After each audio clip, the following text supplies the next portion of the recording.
ले ये ले ये ले ये ले ये ले। अरे सर आप आंसर नहीं पढ़ रहे?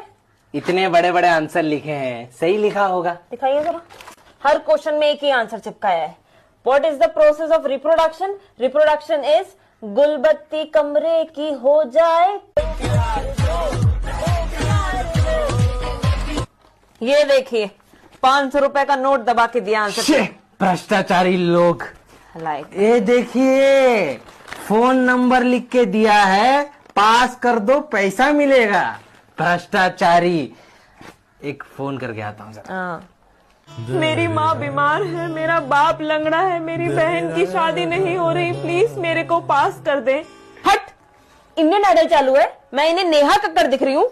लिखा है मुझे पास कर दो वरना इस साल फिर से आरसीबी आईपीएल हार जाएगी।